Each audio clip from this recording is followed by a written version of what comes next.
कक्षा 12वीं के सभी विद्यार्थियों का बहुत बहुत स्वागत है। जैसा कि आप सभी जानते हैं, आप लोगों का जो पेपर है वो संस्कृत कक्षा 12वीं का जो पेपर रहेगा 80 नंबर का पूरा पेपर आपका होने वाला है। सेट डी का यहाँ पर हम सॉल्यूशन करेंगे और सभी क्वेश्चन आप लोगों के लिए बहुत ही महत्वपूर्ण होंगे। और देखिए, संस्कृत एक ऐसा विषय होता है, इसमें ज़्यादा क्वेश्चन होते नहीं है, ज़्यादा कुछ सिलेबस में होता नहीं है।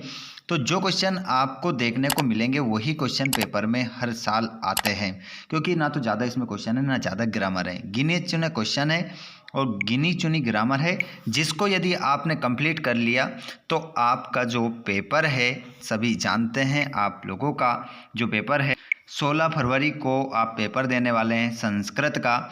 तो पूरा क्वेश्चन पेपर किस प्रकार से आपका बनने वाला है, यहाँ पर यदि आप वीडियो को लास्ट तक देखोगे तो बहुत ही अच्छे नंबर के साथ उत्तीर्ण हो जाओगे संस्कृत विषय में। आइए बच्चों, तो संस्कृत विषय का पेपर किस प्रकार आपका बनने वाला है उसके बारे में हम बात करेंगे। पूरा क्वेश्चन पेपर हम हल करेंगे, आप वीडियो में लास्ट तक बने रहिएगा। अगर चैनल पर आप पहली बार आए हैं तो चैनल को सब्सक्राइब भी जरूर कर लीजिएगा, जिससे आने वाले अन्य वीडियो के नोटिफिकेशन आपको सबसे पहले मिले।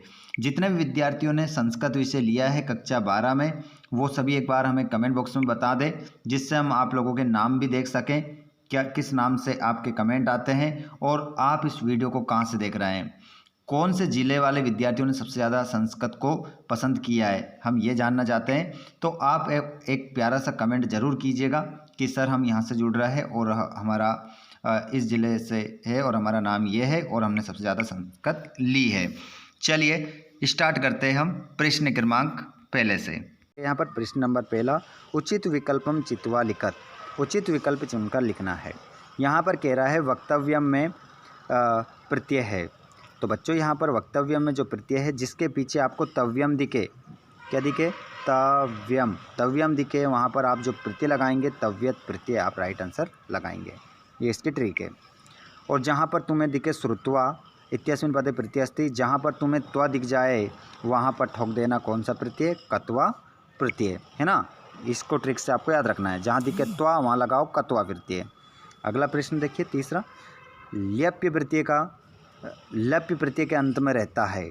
तो इसके पीछे जो रहता है वो रहता है या, केवल या, है ना, पीछे विसर्ग नहीं होना चाहिए, अनुच्चय। तो इसमें आपका या रहता है पीछे। अगला क्वेश्चन है आपका देवपितृ कार्यभ्याम न परम अधितम्य इत्यस्मिन् वाक्ये अव्ययम अस्ति। तो यहाँ पर जो आपका अव्यय हो जाएगा वो ना आपका अव्यय हो जाएगा। यहाँ पर न्यू कह रहा था कि इस लाइन में बताइए अव्यय क्या है, तो हमारा ना जो होता है वो क्या होता है, अव्यय होता है। अगला क्वेश्चन है पांचवा, अधोलिखितेषु अव्ययम अस्ति। आगे जो पद लिखे गए हैं उनमें कौन सा अव्यय है, ऐसा आपसे कह रहा है। तो बच्चों यहाँ पर जो आपका अव्यय हो जाएगा वो हो जाएगा अत्र। बाकी लता सीताराम तो क्या हैं, आपके संज्ञा शब्द हैं, तो अत्र आपका क्या हो जाएगा, अव्यय यहाँ पर होगा। अगला क्वेश्चन है छठा, अधोलिखितेषु अव्ययम नस्ति। आगे जो पद लिखे गए उनमें से कौन सा अव्यय नहीं है, मतलब सभी अव्यय हैं। तो यत्र, अपि और लक्ष्मण नहीं, अति, ये सब क्या अव्यय हैं। लक्ष्मण आपका अव्यय नहीं है, यहाँ पर नहीं पूछ रहा है, तो अव्यय क्या नहीं होगा, लक्ष्मण नहीं होगा, क्योंकि लक्ष्मण क्या है, एक संज्ञा शब्द है। अब हम यहाँ पर रिक्त स्थान की पूर्ति करेंगे, ठीक है। तो देखिए बच्चों यहाँ पर आचार्य अनुशास्ति, ठीक है, आचार्य जो होते हैं वो अन्ते वाशिनम अनुशास्ति। अगला क्वेश्चन दूसरा, गुणम वेत्ति, तो गुणी आपका राइट आंसर हो जाएगा। विद्या विनयम ददाति, और जलम का पर्यायवाची वारी हो जाएगा, और आशा का विलोम निराशाया, और छता का अक्षता हो जाएगा, और रात्रि का निशा हो जाएगा। ये आपके विलोम और पर्यायवाची हो गए। उसके बाद में हम एक वाक्य में उत्तर यहाँ पर देखेंगे। शिवम नमः, इस वाक्य को शुद्ध करना है, तो यहाँ पर लिख देते हैं शुद्ध, सी वाय शिवाय नमः। ये सही कर दिया मैंने, ठीक है, लिख लीजिए। पहला वाला आपका पूरा हुआ, दूसरा देखेंगे अब। अभिता परिता उभयता योगे का विभक्ति भवति। देखिए अभिता परिता उभयता के योग में कौन सी विभक्ति का प्रयोग होता है? द्वितीया। कौन सी विभक्ति? द्वितीया आप राइट आंसर लगाएंगे यहाँ, ठीक है। दूसरे का आंसर क्या होगा? द्वितीय विभक्ति। बहुति इत्यस्मिन् पदे लकार अस्ति, तो इसमें लिखेंगे आप लट लकार, है ना, इतना ही बोलते हैं लट लकार। लकार और जोड़ दीजिएगा इसके पीछे, लकार तो यहाँ पर ही भी लिखा है, ये ऐसा टिप दो लकार। और पठिष्यति इत्यस्मिन् पदे का धातु अस्ति, तो यहाँ पर धातु पूछ रहा है चौथे में, तो पट धातु लिख दो। अगला क्वेश्चन है आपश्यत इत्यस्मिन् पदे किम वचनम अस्ति, तो इसमें जो वचन पूछ रहा है वो लिख दो एक वचनम, ठीक है, एक वचनम। अगला प्रश्न भू धातु लिट लकार प्रथम पुरुषस्य एक वचनम रूपम किम भवति, तो यहाँ पर आपका हो जाएगा भविष्यति, भविष्यति बनेगा, भविष्यति, भविष्यति आपका करेक्ट आंसर हो जाएगा, ठीक है। अगला प्रश्न आप देखेंगे बच्चों यहाँ पर शुद्ध वाक्य नाम समक्षम आम अशुद्ध वाक्य नाम समक्षम ना इति लिखत, तो बच्चों यहाँ पर हम देख लेते हैं तति धन तरुणाम, इसको मिलाएंगे तो बच्चों क्या ये शब्द बन जाएगा? बिल्कुल बन जाएगा, आम। पहले वाले में क्या होगा? आम। दूसरा शरीरे अरि इत्यस्मिन् पदे पूर्व रूप संधि अस्ति, तो बिल्कुल हो जाएगी, इसमें दूसरे में क्या होगा? आम, आम लिखेंगे आप। तीसरा देखिए कह रहा है गणेश इत्यस्मिन् पदे व्यंजन संधि अस्ति, तो इसमें न लिखेंगे, नहीं है, व्यंजन नहीं है। और विदाय इत्यस्मिन् पदे नि उपसर्ग अस्ति, बिल्कुल हो जाएगा, नी उपसर्ग है। और अधिकार में अधि उपसर्ग नहीं है तो ना, क्योंकि अधि उपसर्ग ही तो है, कह रहा है नहीं है, तो इसमें भी ना आएगा। और प्रविश्य इत्यस्मिन् पदे प्रउपसर्ग अस्ति, तो इसमें प्रउपसर्ग है, बिल्कुल है, ठीक है, तो इसमें क्या लिख दोगे आप? आम लिख दोगे। चलो आगे बढ़ते हैं और अगले प्रश्न आपके उचित विकल्प चुनकर आपको लिखना है सही जोड़ी के रूप में एकेन, ठीक है। तो एकेन यहाँ पर क्या हो जाएगा आपका? अभी सभी जोड़ी को हम पूरी तरीके से मिला लेंगे। प्रभुतम, ठीक है, मातो पित्रो, तो माता पित्रा में जो समास है वो द्वंद्व समास हो जाएगा, सभी मिलाएंगे। पाद ध्वनिना, तो पादियो ध्वनि।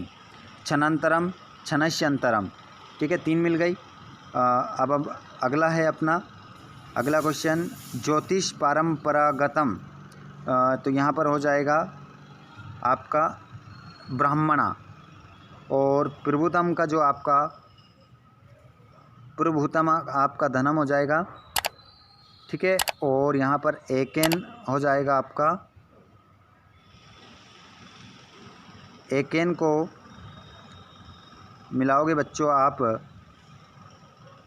एकेन आपका देखिए सुपुत्रेण, एकेन आका आपका सुपुत्रेण से मिल जाएगा। एक उसके क्या था? सुपुत्रता, जो ज्योतिष विद्या में परंपरागत था वो ब्राह्मण, ठीक है। इस प्रकार से आपकी जोड़ी मिल जाएगी। चलिए बच्चों, और सर्व विद्या एक ही हमारा रह रहा था शायद, तो ब्राह्मण से आप मिला दोगे इसको, ठीक है। चलिए आगे हम बात करेंगे, क्वेश्चन आंसर हैं आपके, इसमें जो भी क्वेश्चन है आप सभी कर लीजिए। और यहाँ पर जो भी आपको क्वेश्चन बताने के रहेंगे जैसे कि ग्रामर के, वो सभी मैं बताऊँगा इसी वीडियो में। तो जिन बच्चों ने चैनल को सब्सक्राइब नहीं करा है भैया, वार्षिक परीक्षा की दमदार तैयारी आपकी होगी इस चैनल के माध्यम से, चैनल को सब्सक्राइब जरूर करिएगा।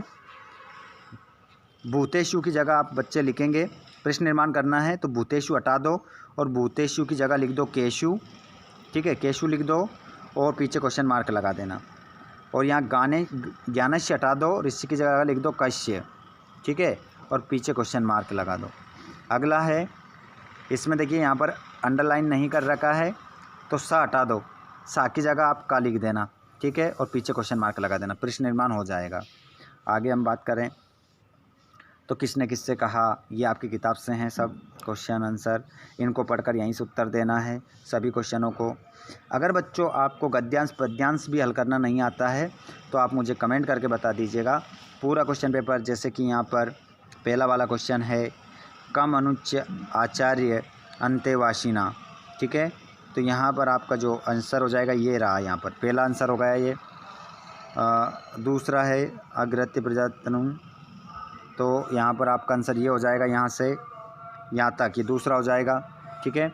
जिसके बाद में तीसरा कस्मात माँ प्रमदः, तो यहाँ पर आपका जो राइट आंसर हो जाएगा भूत्येन प्रमदितव्यम ये आपका राइट आंसर हो जाएगा। उसी प्रकार यहाँ से यहाँ भी ढूंढ सकते हो। पूरा का राजा चीर प्रजा पर्य पाल्यत, तो यहाँ पर यह आपका आंसर हो जाएगा पहला वाला, ठीक है। दूसरा तस्य का पुत्र समजनी, तो यहाँ पर हो जाएगा, ये हो जाएगा ये, ठीक है। दूसरा राज्ञ अनुज कासित, तो यहाँ पर राजा का छोटा पुत्र कौन था कह रहा है, तो इसका राइट आंसर आप लगाओगे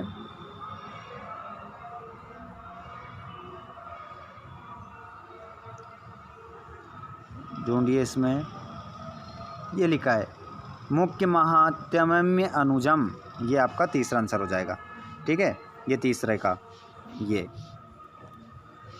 बाकी क्वेश्चन नंबर आपका 7 भी इसी प्रकार से आपको आंसर देना है, मतलब 17 में सभी क्वेश्चनों के। इनमें से अगर आपको हल करना नहीं आता है तो फिर मुझे बताइएगा, मैं फिर आप लोगों के लिए वीडियो लेकर आऊँगा और उसमें फिर आप लोगों को इसी प्रकार से सभी क्वेश्चनों के आंसर बताऊँगा, ठीक है। और लगभग सभी बच्चों को ये क्वेश्चन तो आते हैं, इस कारण से अपन इसके बारे में बात नहीं करेंगे। क्वेश्चन नंबर 22 मैंने डाल रखा है शुल्क मुक्ति के लिए प्रार्थना पत्र, और इनमें से जो भी निबंध आपको चाहिए बता दीजिएगा कमेंट करके। सभी वीडियोस हमने डाल रखे हैं, ठीक है। तो बच्चों ये पेपर का सोल्यूशन हो चुका है। वीडियो आप लोगों को कैसा लगा है और वीडियो को आप कहाँ से देख रहे हैं, और अगर वीडियो का बहुत सारे मटेरियल PDF संस्कृत के आप चाहते हैं अच्छे नंबर पाने के लिए, तो आप हमारे टेलीग्राम से भी जुड़िए, जिसकी लिंक डिस्क्रिप्शन में है, या आप सर्च भी कर सकते हैं टेलीग्राम पर जाकर free Sanskrit coaching classes Biaora, ऐसा सर्च कर लेना, हमारा टेलीग्राम आ जाएगा, सरस्वती का लोगो डला हुआ है, और उसके माध्यम से आप अपनी तैयारी को बहुत ही बेहतरीन उम्दा कर सकते हैं। तो बच्चों आप इस वीडियो को कहाँ से देख रहे हैं जल्दी से कमेंट कर दीजिए, और आपका नाम क्या है कमेंट बॉक्स में बताइए, जल्दी बता देंगे सभी। धन्यवाद, थैंक्स फॉर वॉचिंग।